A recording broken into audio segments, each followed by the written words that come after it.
Hey, this is Candia Raquel, and you are at the Sensual Sessions Podcast, the place to explore sensing pleasure through your senses and moving in a way that is full from inhibition and full of self expression. And if you haven't already, please go grab the free guide to awaken sensuality at my website www.candiaraquel.com, which is www.candiaraquel.com. And today we have a very special guest. This is John Britton, and he's a regular guest, and I am very happy to have him here. Welcome, John. Thank you, Candia. It's beautiful and wonderful to be back. Thank you for asking me again. So, you have a background, a very interesting background in dramatic arts, and I want to ask you about sensuality and your perspective of sensuality experience in oneself and also in regards to the rest of the world. So first off, um, what what is sensuality for you? Well, there's a sort of a technical and a less technical answer to that. Uh, the slightly more technical answer to that is simply noticing that we live in a continual flow of sensory impulse. And it's important that we live in that flow. We often think we are separate from that flow. I am listening to something. I am feeling something as if somehow I am separate to the sensory experience. That is, of course, absolute nonsense. I am my sensory experiences. I am what I hear. You are currently the person who is being licked by a dog. Um, oh, that is so beautiful, and I'm a little bit jealous. Uh, we live in the flow, the continual shifting, dynamic, evolving flow of life. And life meets us. We meet life through the senses. We think about things, we have ideas, we have internal monologues and so on. But life is the experience and the information that we receive through our senses, our six external senses, but also the interoceptive senses and the proprioceptive senses, that sense of what we're doing with our own bodies in various times. This constant input of new experience is life. That is life. So for me, sensuality in its sort of technical aspect is remembering to quieten the voice in my head that separates me from. And it's not that I have to connect with the world. I have to recognize that I am connected with the world. It's different. It's happening all the time. Just most of the time, I don't notice it. So sensuality is noticing the reality that I am part of in this moment. Now, the slightly more, less technical aspect of that is the same thing, but to dive into it. When we talk about sensuality, I'm out in my garden and the birds are singing. There's recognition that there are birds around, and there's placing myself spatially in relationship to the hundreds of birds that there are in my garden. And then there is the uniting of myself with a bird's song,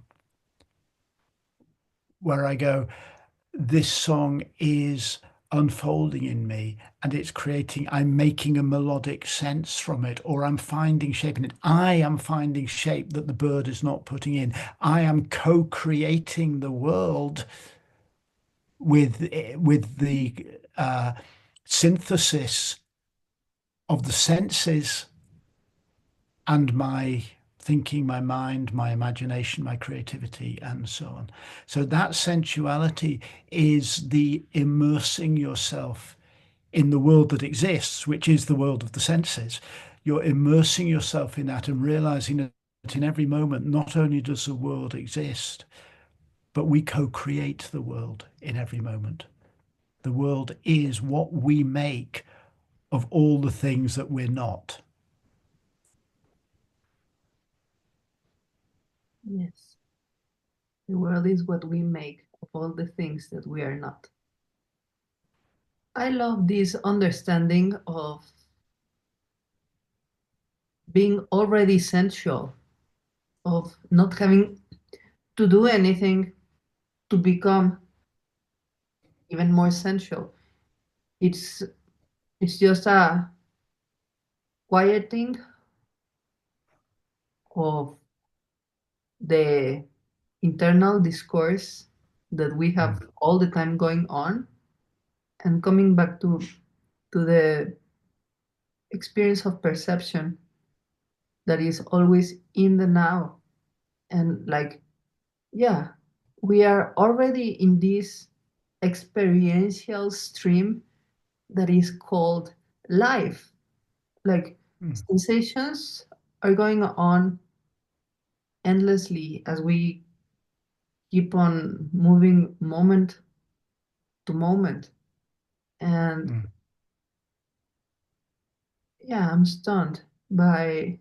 So we've talked before on, both on broadcasts and also just in our own conversations, we've talked about presence, how, you know, the notion of presence is very much central to all of my work Yes. as an artist, as a coach, as a mentor, as someone who trains other artists and performers. And it grows out of, my work training actors and dancers, because that work grew from a very strong curiosity about what is it that makes some people really watchable and some people less so. And what makes people really watchable is their ability to be absolutely present in the moment. I mean, put it simply, you watch somebody who's in the room and you don't watch somebody who isn't in the room. It's really simple. If I'm sitting there going, "What's my next line?" I'm an actor. "What's my next line?" Or, "Oh my God, I'm so tired. There's only a matinee performance," or whatever. You're not in the room. The lights off. The lights are off. There's nothing for people to look at. You're just a lump of meat wandering around the stage saying words that somebody else wrote for you. There's nothing going on. Sometimes you mask it with a display of technical prowess, but that's just showing off. Actually, what to make people want to watch you, whether you're an actor, a dancer, you're giving a speech, you're running a meeting, you're a parent, you're a teacher, doesn't matter. Actually, what making people want to watch you starts from, it doesn't end with, but it starts from being present. Okay, so I got very interested in presence. What's the core of presence? People think presence is trying to achieve something. I have to achieve presence. Again, it's not. We are born present, we live present, and we die present. Except we are very good at distracting ourselves. Presence is not something we achieve, it's something we return to. We return to presence by stopping being distracted. Okay, so next step of my research, how do you stop being distracted? And I suggest that there are three key things to do to stop being distracted. And one of them is to quieten the mind, That's a very complex process. I work with eight principles. I've talked about these before, the eight principles of presence. The second is to pay attention to breath, which is the one that I do least of, actually, although it's perhaps the one that's most used in other spiritual traditions, the return to breathing, because that reconnects ourselves with the ebb and flow of our own body. And the third, and for me, probably most important element of presence is simply to re engage with the senses. Because if I am listening to a bird song, or I am looking at a loved one's face, or I am tasting some coffee that I am drinking, I am paying attention to the interface between me and the world in this moment. If I'm remembering now the bird song that I heard when I fed the birds a few hours ago, that's memory. That's a different thing. I'm not present. I'm living in my memory. If I go outside and listen to the bird song, I am in direct connection with now. I am present. So sensuality lives in the heart of my main interest, which is how do we become present in ways that allow us to connect with others. And my work is not, I don't really perform anymore, occasionally, but not much. Uh, I don't even teach performers that much. I now mainly mentor and coach and write and draw pictures and things. But the heart of all of the work, whether I was when I was doing it practically right the way through to now, is how do we be watchable and how do we connect with others so that we collectively become watchable? And how do a group or an ensemble connect with an audience so that they can communicate passionately and fearlessly what it is that they're trying to communicate? And sensuality, engagement with the senses, is the foundation on which that exists. Engaging with the senses, sensuality. Definitely, because like we are sold on magazines and social media and everywhere that we're gonna become sensual if we get the new high heels, the new outfit, the new car, the new career, the new whatever you name it. And that won't do the trick if you are wanting to seduce your beloved.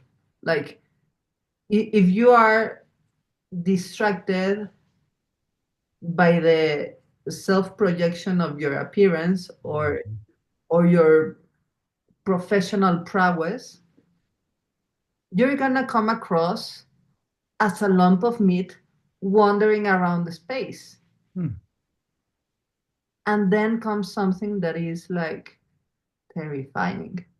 That is being present has has a nakedness to it, Mhm. has a vulnerability. Yeah. Because if you are all hooked up in your mental discourse and I am this, I am that because I am super cool or I am the worst or whatever you think you are, it's you can be, but that's mainly a discursive narrative apart from the awareness of the sensations that are going on in the now, which are terrifyingly always changing. Mm. So, for example, I once heard on a workshop of dancing that there was like no bigger threat for someone at stage that a cat just jump or a rat or a dog jump out of nowhere and came into scene because it's something an animal is so fresh, so embodied in the now. And it happened to us.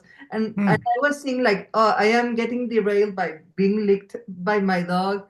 And John is in character.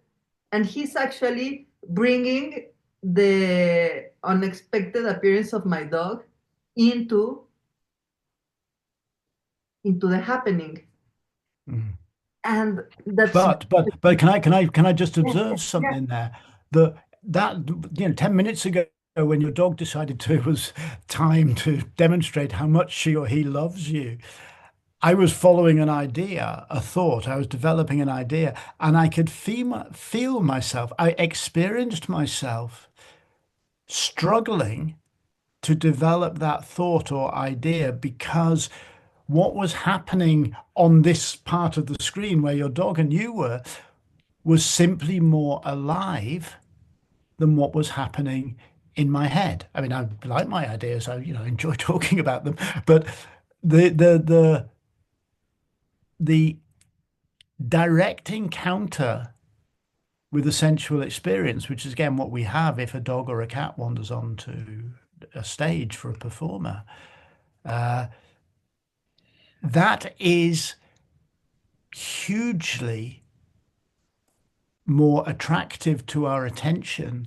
than the pursuit of ideas. That's why, for a performer or a teacher or a manager in a business or a parent or whatever, if you can be as present as a dog or a cat when you are communicating with someone, they'll damn well listen to you.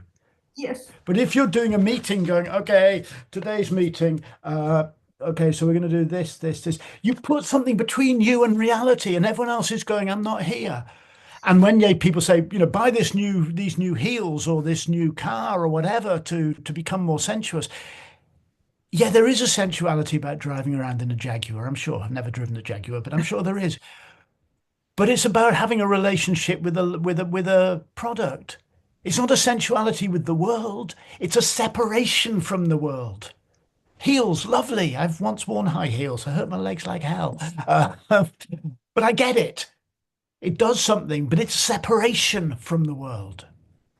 Their presence is based in sensuality. And as you so accurately say, sensuality is a form of nakedness. Real nakedness, because Yeah, real. you can be naked without being naked. Oh, Madonna yeah. in a concert said once, I was there looking at her real nice ass, like she's a good one. And yeah, because it's not fake. And she said it's more easy to show your ass than your feelings. And I was like, oh wow, oh wow, Mm, that's something. And she's really naked on stage, like mm, wow, like I could sense her to a level that it changed my life, and it keeps on rippling that mm. raw aliveness. And it's scary, like having Madonna like 3 meters close, it's like having a tiger or a panther. Like I think great artists, like I don't know, Mick Jagger, Jim Morrison, Amy Winehouse, like they are really in touch with this aliveness that they are Mm, perceived as dangerous and really alive. And that's not something exclusive to artists, but that's a innate quality to all of us, that we tend to numb, to anesthetize, to to even, I don't know, conceal, shove it under the bed, because mm. it's more socially applauded to be following a script that gets in the way of the Yeah. self and others, and gets in the way of the self and reality. But also, that's absolutely right. But also, the we shield ourselves behind scripts or behind products or behind habits or behind projections of the ego because at a deep level we are taught that we are not good enough. We are taught shame.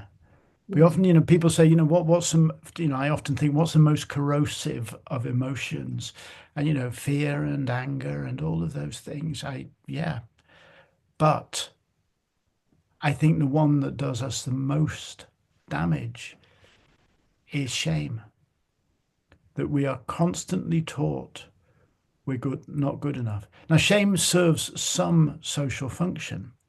Shame is the way that says you have transgressed against community expectations, and that means the community might expel you, and that means that you will lose your bonds, your place in the world. So shame has an evolutionary function, but we are taught to feel shame not for what we do. We are taught to feel shame for who we are. Oh, And, and part of that is the the 5,000 year history of Western thought, which started with, Aristotle and then moved into Christianity and then moved on to Western scientific thought, that there is a separation between mind and body, or between, as Aristotle put it, psyche and physicality, soul or spirit and physicality. That dualistic way of thinking means that we think that our experiencing body is somehow suspect or corrupt, or we're taught it's a little bit dirty or shameful. So we are taught to live at one step removed from our sensuality, but our sensuality is our connection with life. So we are taught to live at one step removed from our experience of life. And so people hide behind all of these things because they have taught that these things, their power, their confidence, I'm not talking fake confidence. Look at me, I'm so confident. That's all bullshit. I'm not interested in that. I'm talking about the confidence to be genuinely naked, genuinely vulnerable in front of the world. We run from that because we are taught shame. So sensuality is the fearsomely dangerous invitation to connect with life without judgment, without self-judgment, without expectation or opinion, simply to say, I will swim in the pool of life. Simply swim in the pool of life. Here now. There isn't anywhere else. There is nowhere else. And I I need your help to reframe something. That the other day I was talking with a date with a guy that is interested in me, and he said that he appreciated more my beauty than my intelligence, and it was like, what? I got like a kind of heart attack and infuriation, and he went on and he said like, yeah, I rather you be beautiful than ugly, than as smart as, no, I rather you, I ask, you rather me be like, look like this and be dumb than, and he interrupted and he said like, yeah, definitely, than if you were ugly and that intelligent. Mm. And later on, I reframed, and he also said, but if he said, but if you were not intelligent, you wouldn't be like this, and we wouldn't be talking. So, yeah, that was like a mind body division and an appearance essence division. But now I am getting another meaning about aliveness and the discourse. For example, when my dog jumped in to lick my face in the most inappropriate moment of being recorded a podcast episode, like that was life happening in real time, like totally unpredictable, unexpected. And I believe beauty has that quality of being rapturous and being stunning. Like you see a gorgeous woman or a super handsome man, and it's like, oh, even if you are not gay or whatever, it's like you perceive that aliveness and intelligence. Actually, I feel that intelligence, like true intelligence, is actually awareness and has to do with the ability of really being here and responding to the present and to the ever-changing environment of the now, like a certain dexterity. And what I am getting, that hopefully he meant, is that my mental discourse of my credentials and all the books that I have read. I mean, perhaps he's more interested on my aliveness than my concepts. Mm. So, yeah, what do you think? Well, I can't comment on your date because, of course, I don't know. But there is a sense that I think many people work with, and we're all tempted to work with it, of separating things out, one thing for another from another. Uh, Reductionism. it's a reductionism, certainly. It's also about if I break you up into, well, there's how your face looks, and there's what you say, and then there's how useful you are to me, and then, I am measuring my opinions about you against some abstract notion of how I think you should be. We all do it, of course. You look at somebody and go, This aspect of them I connect with, and that aspect I don't."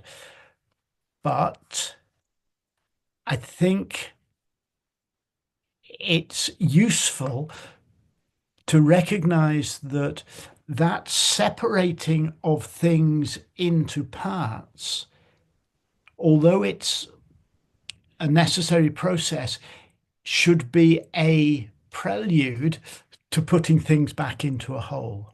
Have you read which so many people have read now, The Master and His Emissary, the uh, book about right brain and left brain by Ian, somebody whose name I've temporarily forgotten. Have you read that one?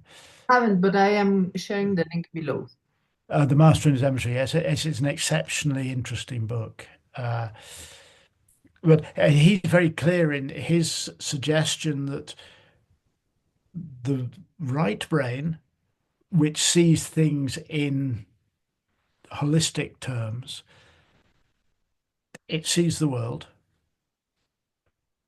New information comes in to the world, something happens, a new piece of information, and the left brain takes over because it breaks up the new information from the background, says, how does this new information fit with this new information and that new information, and so on.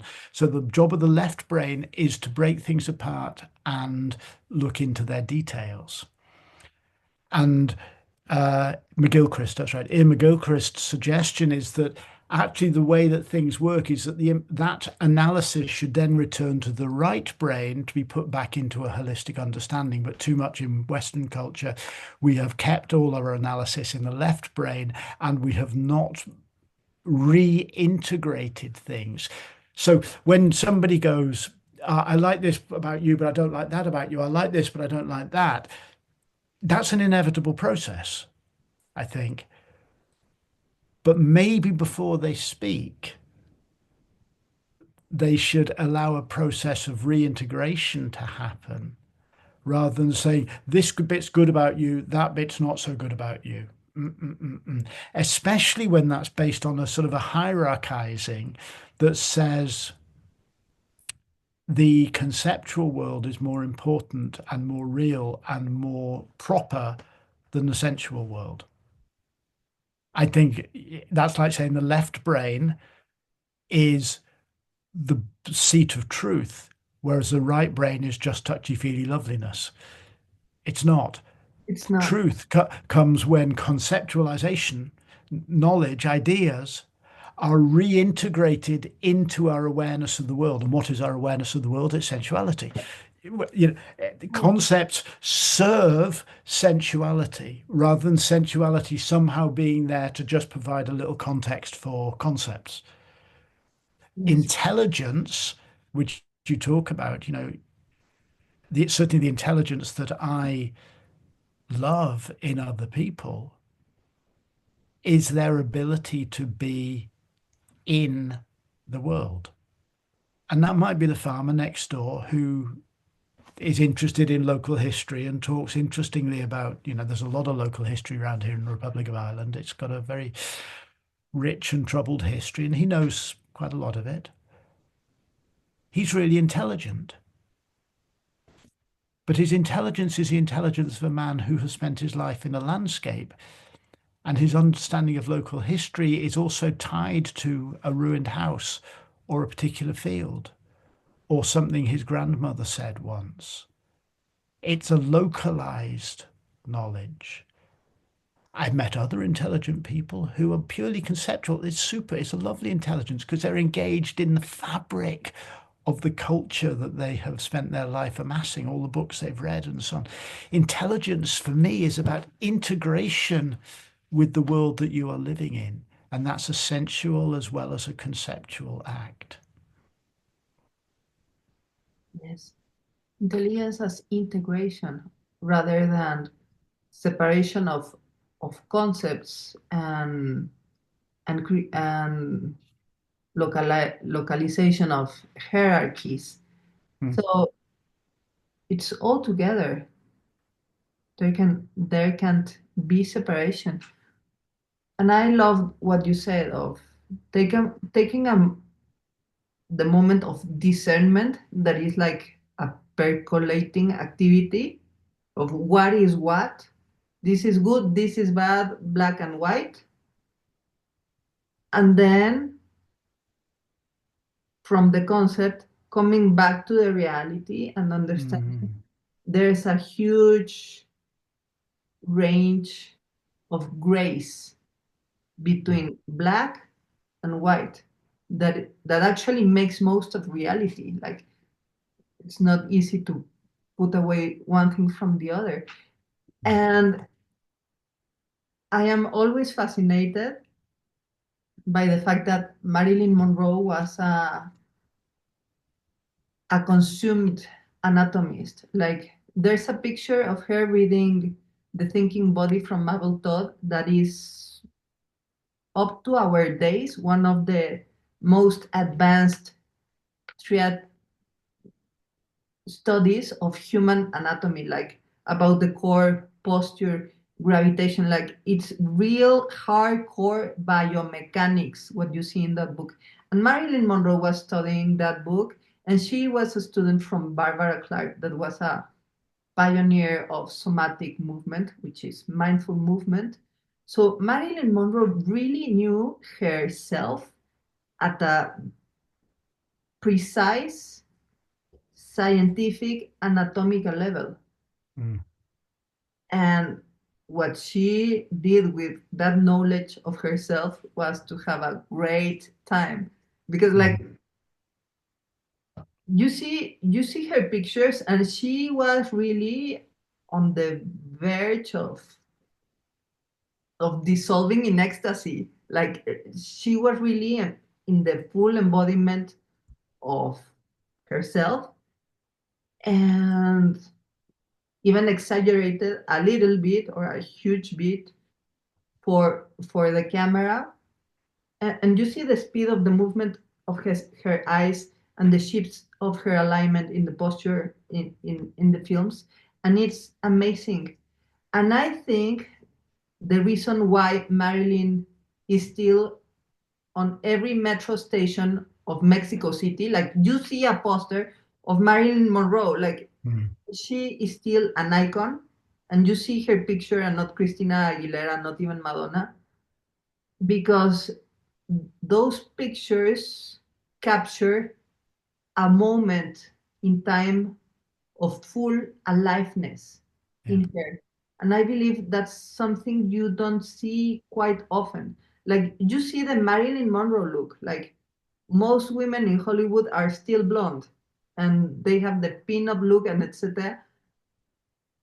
But all of those tools that should have been on the service of the rawness of the now and the sensuality of the present become like a wedge in between reality Mm. and the experience of the self. And that's why you don't see quite often pictures that are like so intriguing, like Marilyn. And yeah, I just to sum this up, I love how sensuality pertains to the experience that we have of the now, being fully immersed in our aliveness. Mm. Would you like to add something It's else? it, yeah, no, I think that's right. Sensuality and liveness seem to me to be intimately connected. But that notion of someone like Marilyn being so rawly alive in her photographs. I didn't know that about what you were saying about her having studied somatic movement and biomechanics and so on. Knowledge, it's often when we have these conversations, not you and I, but when one has these conversations, it sounds like you're saying ideas and concepts, they're not important. All that matters is the body. I think that's, again, that's utter nonsense. The knowledge and the concepts that we learn and we study can go into the service of our ability to be present.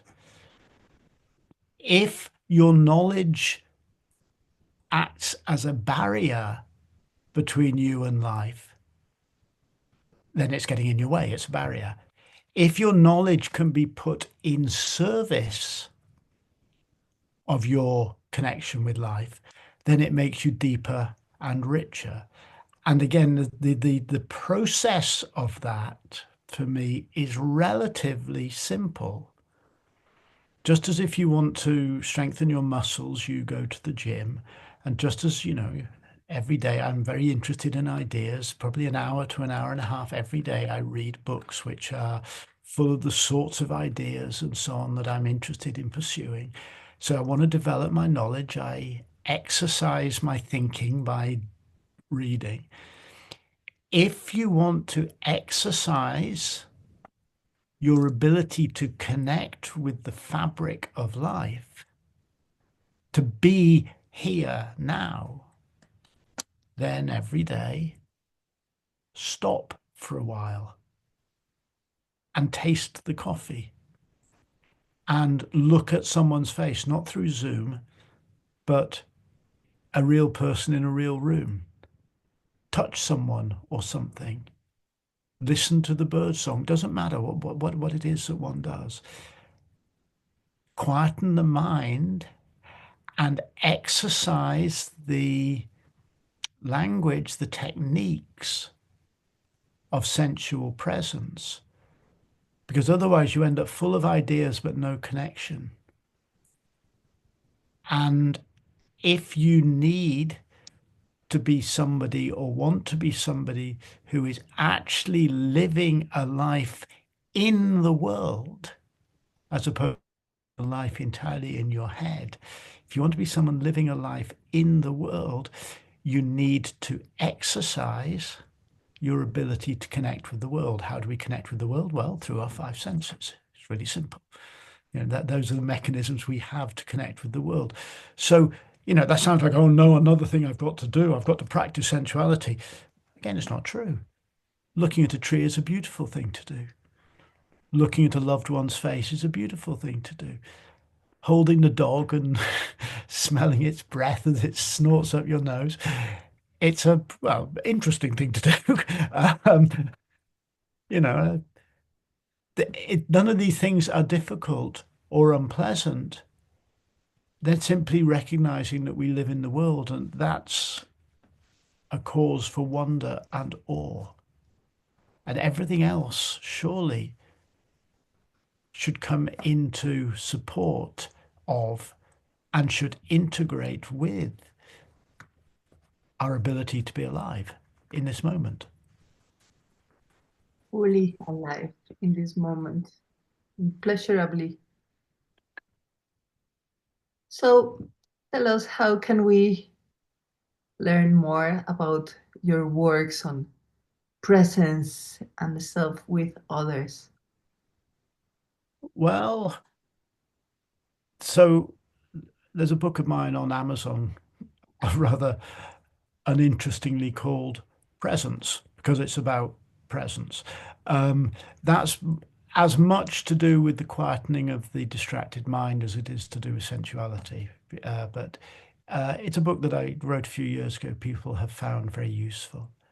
Um, there is a longer 30-day email course called Hummingbird Wisdom, which you get an email a day for 30 days, uh, really guiding you through a process of becoming more present, more focused, less distracted. Uh, uh, that's based on the idea of a hummingbird, which is highly active, its wings beating 100 times per second. A hummingbird, highly active, totally focused, absolutely still, in motion, and yet able to react to a change in the world in a microsecond. They are the most stunning creatures, some hummingbirds. Hummingbird wisdom, you can find out about that by going to my website. Or, of course, the heart of my work these days is I coach and mentor people, particularly, though not only, artists and performers who are a little lost, who need a space to explore, who want provocation and stimulation, who want some big picture thinking. I don't buy any of this crap about, oh, we can't do this and we can't do that. I go, why the hell not? How can we actually create a better world? For an individual, for our families, for our communities, for the world. God knows we need dreamers and idealists right now. So, the way really to work with me is to be in touch and talk to me about coaching or mentoring. I don't take on so many clients because I tend to take my clients very seriously and I don't want too many of them. But well, simply because it just ends up being another voice, and then I lose contact with the world and I just become somebody who sits on Zoom saying things. Whereas usually after a conversation with a coaching client, I go for a walk for an hour and let all the information just drop into my head. And that's how I understand things. So anyway, be in touch with me. You can find me on LinkedIn, John Britton, or Facebook, John Britton, or you can email me, John, John, at John Britton, which is JOHNBRITTON .co, not .com. Everyone thinks it's .com. It isn't, it's .co. Drop me an email, say hello, and we can talk. I love talking to interesting, creative, daring people who want to change the world. Yes, and those are essentialists, daring, interesting people that wants to change the world. So please go and reach out to John Britton. Follow him on on LinkedIn, Facebook, Facebook, and Instagram. email him.